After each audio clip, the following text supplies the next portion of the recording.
I'm taking a break from doing some editing on my first book, and it might be the only one, but the first book I published on Amazon. Haven't made any sales yet.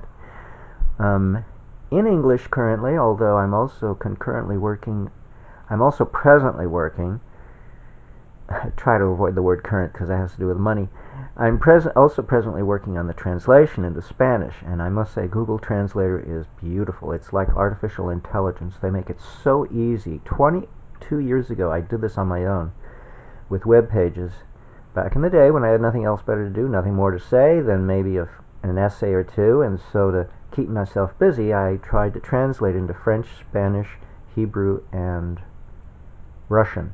And I had a Russian proofreader in Russia helping me out, but I had to do the pre-translation first, and then he would just proof what I translated. And then I had another helper here in Southern California who, as you know, we have lots of Hispanic-speaking people, so Spanish-speaking Hispanic people, so I made use of free help from a friend who donated her time to help me proof into Spanish. And then the Hebrew and French I had to do on my own. It was horrible. But I'm using the same technique now. I translate into the foreign language and then back again to make sure it's accurate. And then I find out what horrible grammatic style I have. If you haven't noticed, it's so convoluted, so spaghetti style. And that was the style of my programming. When I first started out programming in some programming language back in '97 when I was taking computer classes at CSUN, California State University at Northridge, or was it at Fortran? Oh, I don't know. I took so many at different colleges. I was just all over the place, and it was horrible trying to edit what I did. Well, it's not too bad, but I just have to rearrange the words because they're all mixed up. It makes it very difficult. But I must say, Google Translator is very intelligent because they already recognize the idiomatic expressions that we are accustomed to, like BTW. They already know what that means. And wannabe? No, would be with a hyphen. Yeah, almost a wannabe. Before wannabes came into vogue, it was would be. WOULD-BE. And they know what that means, and they translate it into the Spanish. But when I make up my own idiomatic twists and turns of grammar, they don't know what I'm talking about. So I have to use something a little more common or just simplify. And then I have run-on sentences, like the way I talk, and then I have to chop them up. So it's been quite an experience, but it helped me think. For instance, the word transience, I'm getting the punchline because so far it seems like it has nothing to do with foreskins, right, or regenerating foreskins. I'm getting the punchline, and it's not much. I'm taking my time to get there, if you don't mind. What was I going to say before I disclaimed myself? Need more vitamin A in my diet to help my memory. All right. Traffic outside. Sorry. Anyway, to get to the point, there is no word, no electrical term for transient in the Spanish language. It does not exist. In the English language, it has multiple meanings. You could be a homeless person. It could be a science fiction or a fiction work, very spooky, horror, some kind of transient, like a ghost. That's right. A transient is a ghost, but it also can be an electrical overload, and that's the term I have to use in Spanish. They have current overload, a single word, and they have voltage overload, a single word, but I prefer the composite word. They have a composite word that is our dual term or dual word term of electrical overload, and I use that. And so I'm going to use that in my title instead of the word transient, but I can't change the English titles. I have to stick with transient because it's an English term that does refer to electrical transients, although if I use transient in Amazon to search for books, I come up with a lot of shit that has nothing to do with electrical transients. So it's better I qualify it with electrical transients, but I can't change the title without reposting a whole new book to get a whole new Amazonian ISBN numbers for the textbook, so I'm not even going to bother. One book, the black and white one, I changed the print on the cover to be the new title, Electrical Transients Are Renewable Energy, but I don't change the actual title because you can't. You can do it on Kindle. You can change the title on Kindle, but you cannot do it on a paperback or hard, whatever, a print version, because you're stuck with it. Because they actually use a different numbering system for Kindle than they do for print. For print, it's Amazonian ISBN, but for Kindle, it's Kindle ISBN. I don't know, whatever. Anywho, I'm sitting here thinking what I got to do. I'm running out of bagels. I already ate up all my homemade bread that I make in the bread making machine, which I don't enjoy. It's no good. It's awful. When I used to make unleavened bread, I used the oven, and it came out better. Still hard like a rock, It's a peasant bread, unleavened bread, leavened by the steam in a slow baking oven set to no higher than 250 degrees, boiling temperature. And then you wait 2 to 4 hours for it to rise, and you flip it over so it doesn't stick to the non-Teflon pan, the stainless steel pan. You flip it after about half an hour when it slightly crusts over. And you try to keep oil out of the dough, because nobody puts oil in a bagel, so why should I put it in oil in my bread just because it's unleavened? Now, Moses put oil in his unleavened bread because it's the only way to get it to not stick. And it cooks faster.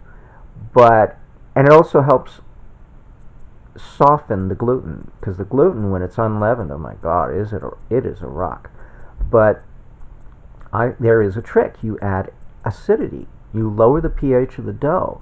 Now, I learned this by using tomato juice, but I don't like tomatoes, generally speaking, and I don't try to eat them. But I love lemon. It's great for my liver. So I just put, and I don't like to squeeze lemons, so I get True Lemon freeze-dried lemon juice crystals. It's not just lemon juice. They add maltodextrin, and they add oil of lemon to make believe you put a little zest of the lemon in there, which is nice. It's not just freeze-dried lemon juice. But anyway, so I use that, and that softens up the hardness of the bread, which is great. Now, getting to the punchline. I still haven't gotten there yet, have I? So I'm thinking about the bagels I'm eating up. And I'm thinking about, what, they could make some improvements, if I gave some suggestions, and not boil it in water, because I don't need a crust, I want it toasted on both sides. The other thing is that I'm beginning to, I don't need the hole in the middle. What do I need that for? I just want it to be gluten-enriched bread. I want lots of gluten, because that's a vegan protein, no fat, great for the cardiovascular system. It's great for my bowel movements. It actually helps me have a BM. I've been constipated for 15 years because of the antifreeze poisoning I went through a long time ago. That killed off all my cats and gave me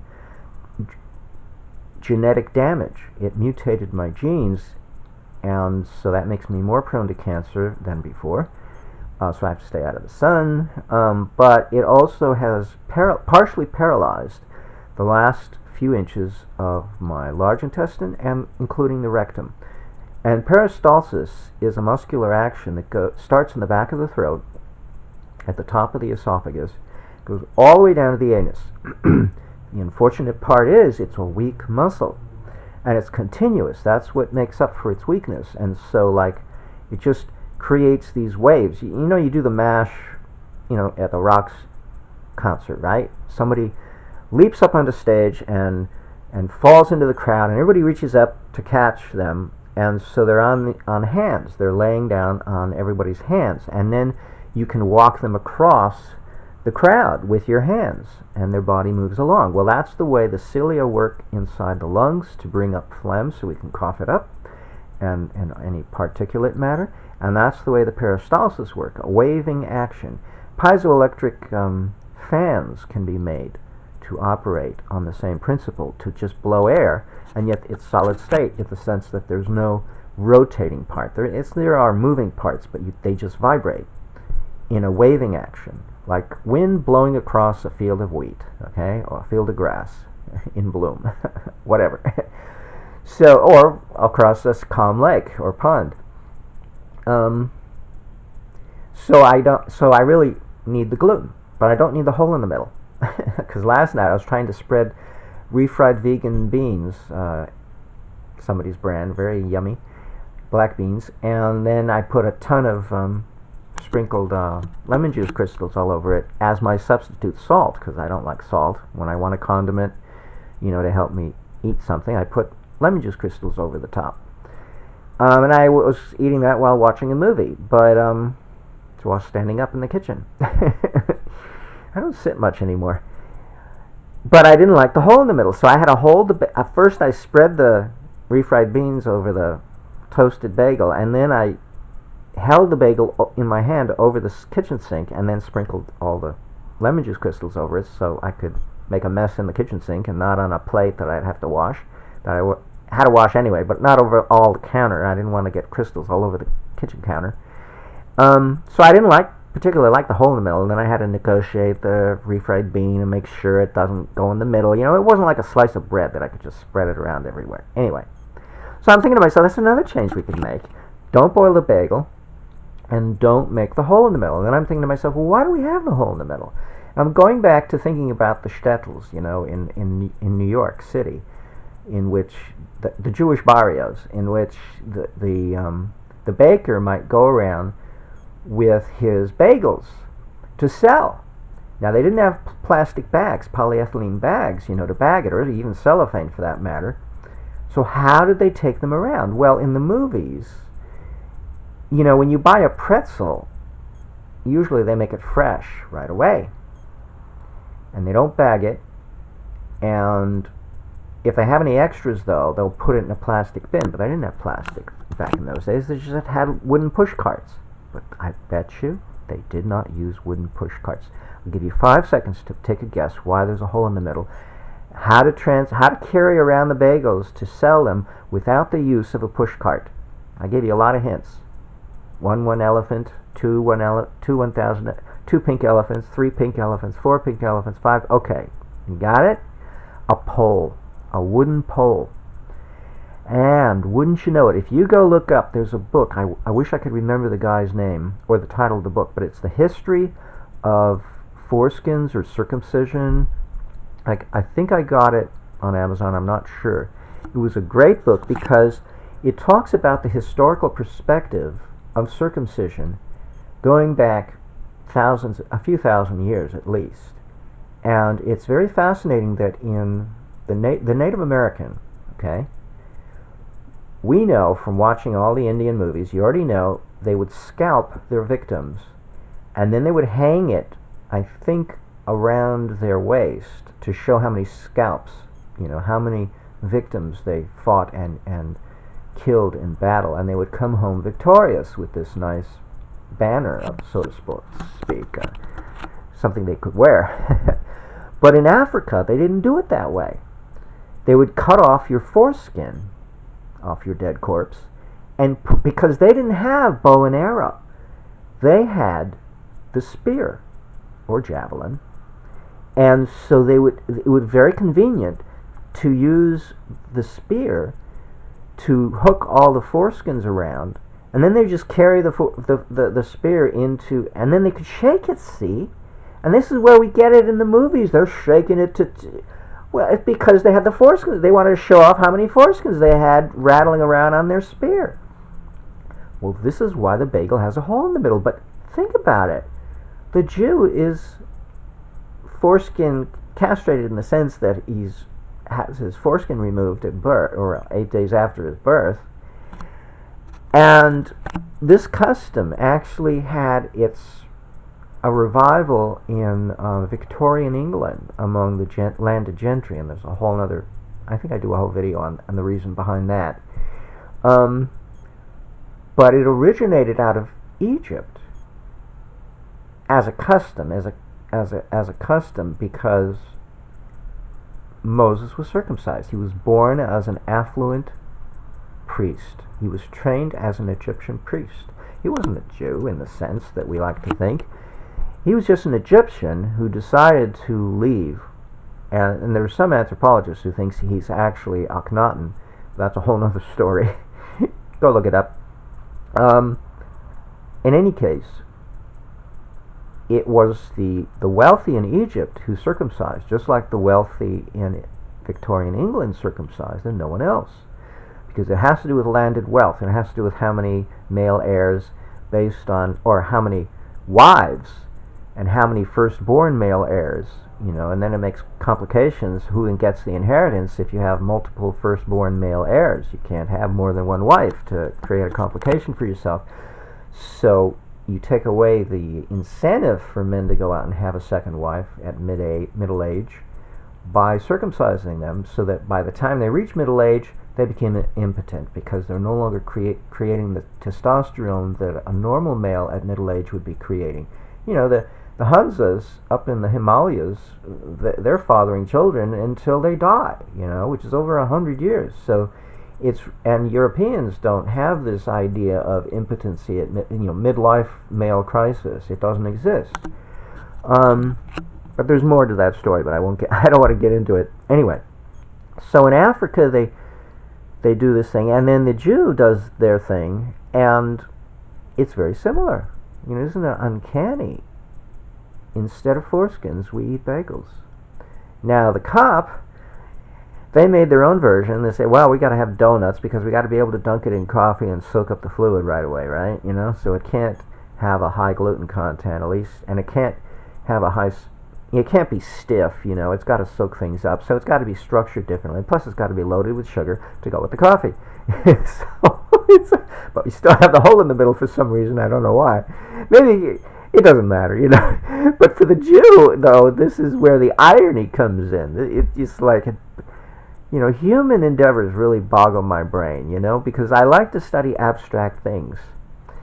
Because if I stick with that, it's totally sane. It's logical, Spock, not Dr. Spock, Mr. Spock on Star Trek.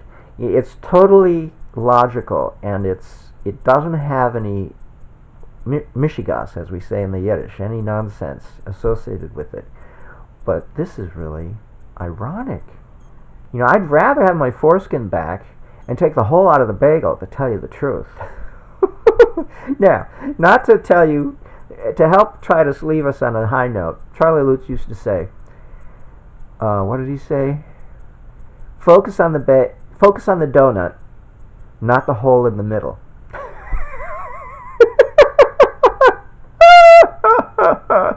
In other words, not what's missing in our lives, Appreciate what we have, Anyway, that's the way I take it. Look on the bright side, right? I don't know if there's a bright side to bagels and circumcision, to tell you the truth. We're sharing. That's the bright side. I get it off my chest, like Tim Allen would do. Let it go. Just thinking about him makes me laugh. Oh, he's so funny. Oh, God. I think that's it. Yeah, whatever I forgot that I lost in the middle is worth losing. So I'm resting writing this book, or translating, and then I'm making changes to the English version, making it more organized because I have no table of contents. So I thought, yeah, at least I added page numbers to the print copy. When I sent away for the proof edition, I saw, hey, there are no page numbers. How could I forget that?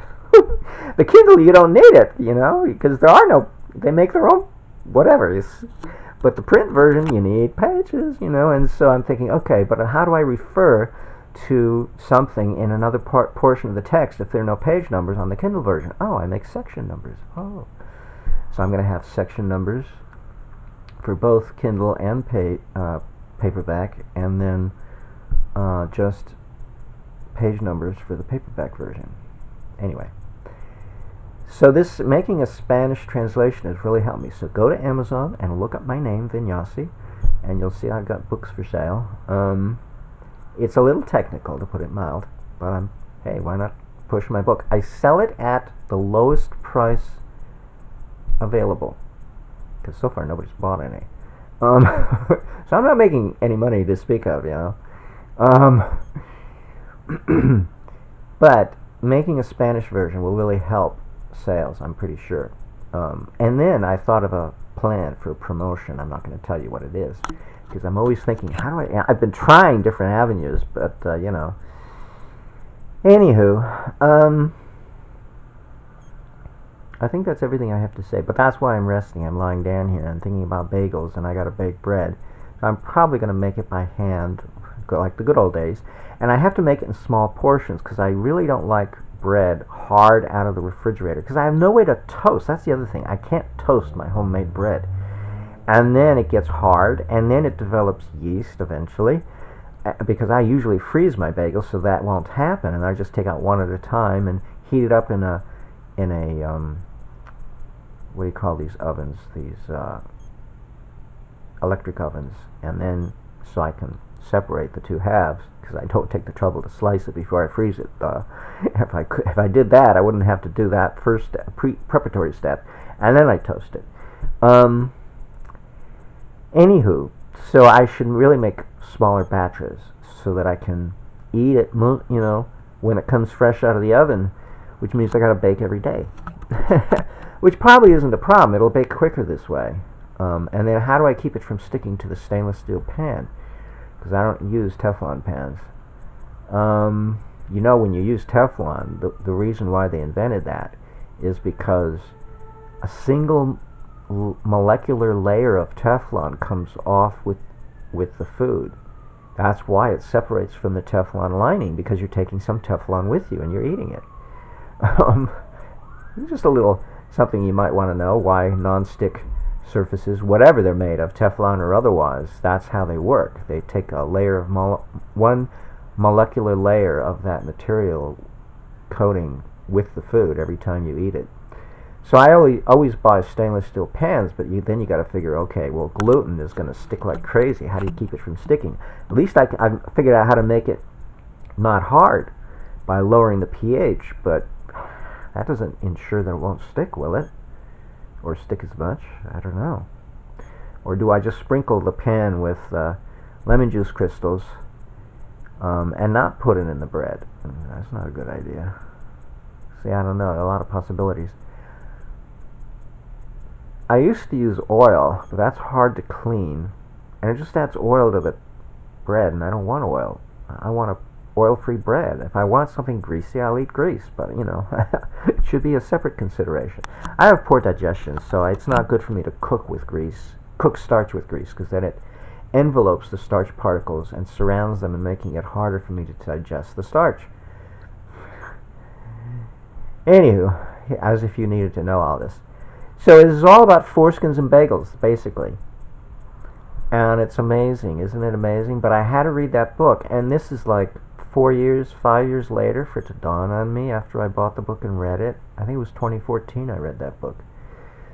It's a great book. I wish I remembered the name of the guy. He has a funny last name, like he made it up, it seems like. And maybe he did, to protect his identity, you know. But, it's about the history of circumcision or the history of foreskins or something like that. It's a paperback with, I think, a yellow cover. It's got a lot of pages to it. My little book is only 33 pages, or 32 and a half. And a lot of it's just big, huge schematic diagrams taking up the entire page for a few pages, not too many. But they do require you on Amazon to make a minimum of 10 pages for Kindle and 24 for paperback, which means, oops, I only have 10 pages. I had to pad it out. I only had like 3 pages in my very first draft. So I thought, oh my God, I got to bring it up to 10 pages. Oh my God, now I got to bring it up to 24. So it ended up to be 34 now. I'm up to 34 pages. The last page, I just put all the books I've written, so you can. He's got it in Spanish. A little plug, free plug for my other editions. But now I'm gonna have to add another page. If I add a table of contents, I don't know how I'm gonna format that at the moment. I think I'll fit it in maybe somehow, because everything's got to fit neat and tidy. I don't like empty half page, Everything's got to go to the end of the page with me. Paragraphs go to the end of the line, It's like one more line on the paragraph is taken up by only one tiny little word. No, I got to rearrange everything. Change the font, anything but one. Oh, it looks so horrible. I try not to do it, but sometimes I can't help it. I gotta leave it alone. I want everything to be pretty and neat and tidy. What can I say? Now you know what kind of person I am. So, when we push for elimination of circumcision, we must push for putting the dough back in the center of our bagels. Donuts if we have to, but bagels in particular. And I know the Jews are not going to like that because they're going to, but see, they don't know why. It goes back to Africa, because circumcision among the Jews originated with Moses in Egypt, and they were not light-skinned whites, trust me, they were black. The original Jews were black. Why else would King Solomon go take an Ethiopian for a wife, Bathsheba? Because they were both black. Duh. Hello. I mean, granted, the Egyptian is more Mediterranean, maybe not, but still, it's northern Africa, It's not like southern Greece or southern Italy where you get the Mediterranean, dark-skinned. And the gypsies, somebody had to tell me where the gypsies come from. They come from Egypt. They're nomadic. They're Bedouin. They're that's why they got the dark skin, and they're called gypsies because they come from Egypt. I mean, it's amazing. The stuff tucked away in history that we don't know, that nobody focuses on. We just, American history, the world wars and the Civil War and the Revolutionary War and all these wars. Do we got to study wars? Why don't we study circumcision in Africa and shaking the spear with all the foreskins rattling around on them? Oh, and a little side note. Foreskin removal was brought back. You want to know where it was brought back? According to this book on the history of circumcision, it was revived. I mean, they tried to revive it in the 1800s, but the real revival came about during the Korean War. When GIs went over to Korea, the medics saw it in their best interest, or whatever, to circumcise all the GIs once they got there. They never told anybody. Right? It was a secret. It was a point of initiation. They waited till you got to Korea, and then they circumcised you. And then they would put one medic had 900 foreskins in a formaldehyde jar to show off. It was like a point of pride, just like the African tribesman, coming back into the tribe, into the village, shaking his spear, rattling all the foreskins on his spear. Or the Jew, the baker, going around the shtetl in New York, shaking his staff with all the bagels on him, saying, "Nice, crisp, healthy bagels, fresh from the oven." In Yiddish, of course. Not in English. Oh, they only spoke Yiddish in the shtetl. In the Jewish shtetl. In the New York shtetl. Okay. Anyway. Shtetl usually is reserved for the village of like my grandmother grew up in Minsk, Bednya, in Patachi, in a little town called Patachi, Russia, which they renamed Gorelik because, they renamed everybody in the town Gorelik because Goreltsis means to burn down, and twice the whole town burned down, so they decided to rename everybody Gorelik. So anybody who's named Gorelik, you come from Patachi, Russia. And Minsk Gubednya, I think Gubednya means the outskirts, some section outskirts of Minsk. And all the rich, wealthy Muscovites and Minskites would come to Patachi every spring or summer when everything was in bloom to fatten up. It was a thing, they didn't lose weight. No. This was to put on weight. So they had fresh fish from the streams, they had tons of dairy products, and they had lots of fresh fruit, and they tried to fatten up. They'd go to Patachi to fatten up. It was like a tourist trap. My grandmother told me, and she was the only one who liked milk. Everybody else in her family didn't like milk, and they rarely ate meat. It was like once a week, if the parents were lucky, they had a little piece of meat. And the kids slept on either the floor or on benches while the parents slept in a straw bed.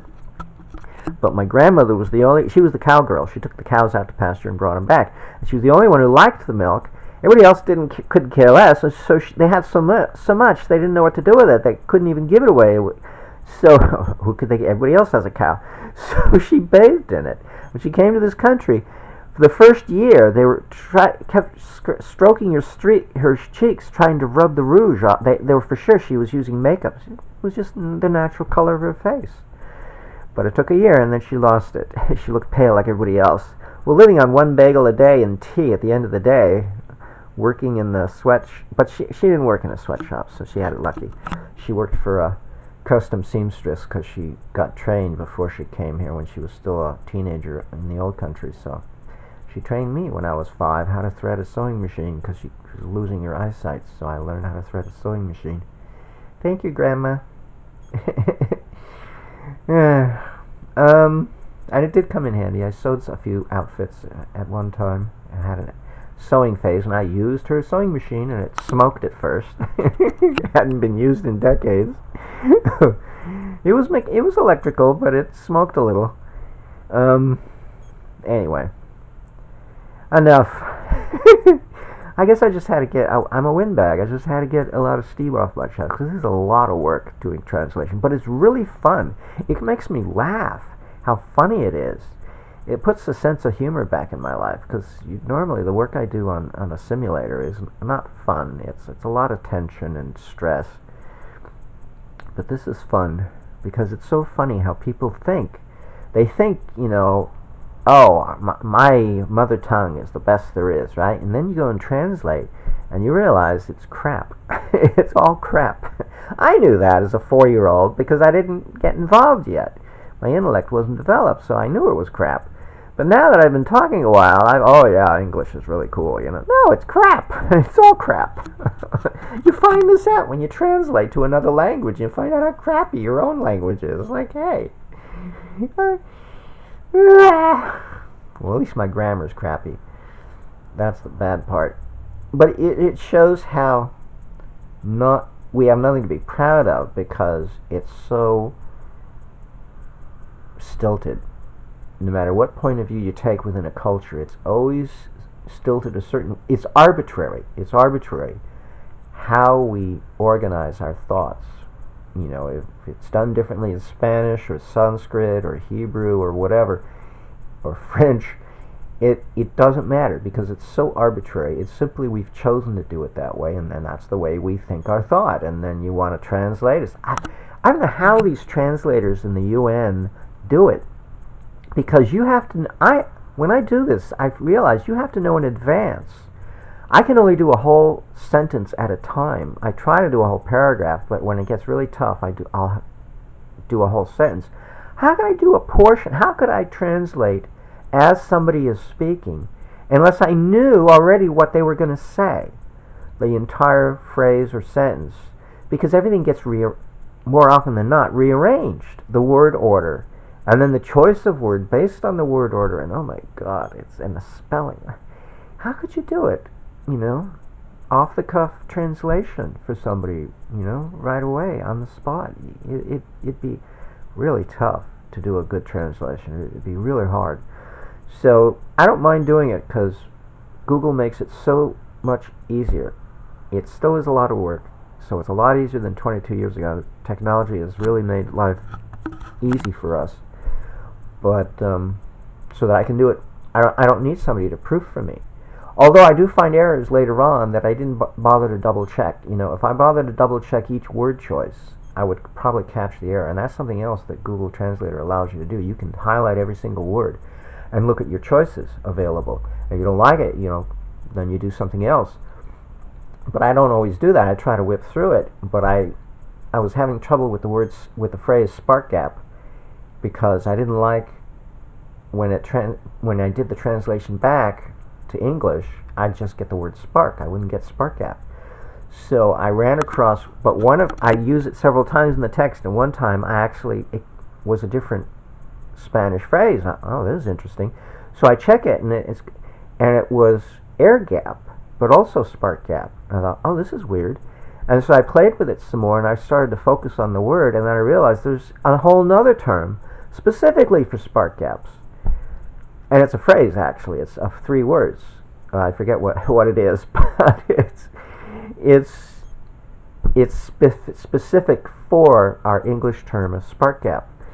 And so that there's no chance of mistaking, oh, it's an air gap. No, we're talking spark gaps here. And it's not a spark, minus the gap, So, I'm trying to be precise, but I'm going to goof. Obviously, it's going to be in various places. I'm going to goof. There's no way to avoid it. Unless, I took the trouble to check every single word, which I don't want to take the trouble to do because, it's a lot of work. I'm trying to get through this here. Maybe somebody else will catch it. Maybe one of you Spanish-speaking people will catch it and let me know. I'm certainly making it cheap, the Kindle version, 99 cents. You can't get any cheaper than that. Free with Kindle Reader.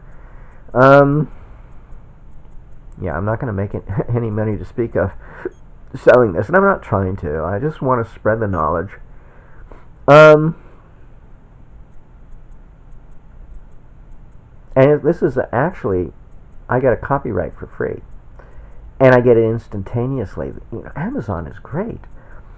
If you try to copyright a text through the Copyright Office in Washington, D.C., it takes over a month for you to find out. Oh, I finally have it. And meanwhile, I've already changed the text. Oops. But with Amazon, it's free. You get your copyrighted text automatically. It's automatically copyrighted. So it's like, oh my God, this is great. Whee! Amazon makes it so easy. I got nothing more to say except I better get into the kitchen and start baking my bread because I'm going to get... Well, no, I still have 1 bagel left. No, I should start to bake because it takes several hours. That's right. Okay, time for me to shut up. So now you know about all this other stuff that has nothing to do with bagels and foreskin, but it did get a lot off my chest, and wouldn't you know it, I'm naked, so I get to express my feelings more. I get to emote more freely when I'm in the nude. But I don't sleep this way now, though, because it's still chilly nights, but right now I'm a little overheated, so I got nude while I was working, because it is warm weather. It's warming up. It's the latter days of April. Abril. And they don't capitalize their months. I don't think so, as I recall. So I had to remember, oh yeah, that's right, I have to make A lowercase when I do the date on the front page. Abril, I have to lowercase the A. Okay. So, the only thing I don't translate are things like Fenyasi. I get to, or personal pronouns in general, like Eric P. Dollard, or however it's pronounced in the Spanish inflection. Eric P. Dollard. Anywho, this is so much fun, I'm telling you. I get a kick out of it. It gives me such a laugh. It's so funny. I guess because it shows how much tension I'm under. And I needed something to take me off guard, to make me stop and think about what I do, because I take everything I do so seriously and so much for granted. I really don't appreciate that I live a pretty good life because I'm pushing myself. So how can I appreciate I'm living the good life when I'm stressing myself out, pushing myself to do something that is more an act of love than, or unrequited love than, oh yeah, I'm working for a boss and I'm getting paid and everybody's patting me on the back. No, only a few people appreciate what I do. Thank you very much. Keep appreciating me, because that's all I get as feedback, and I get depressed pretty easily, especially when I'm like, what am I doing this for? I'm taking this to my grave. I'm not going to be appreciated until everybody reinvents what I've already discovered centuries later. Who's going to remember what I've done? Nobody. It's not. Nobody's.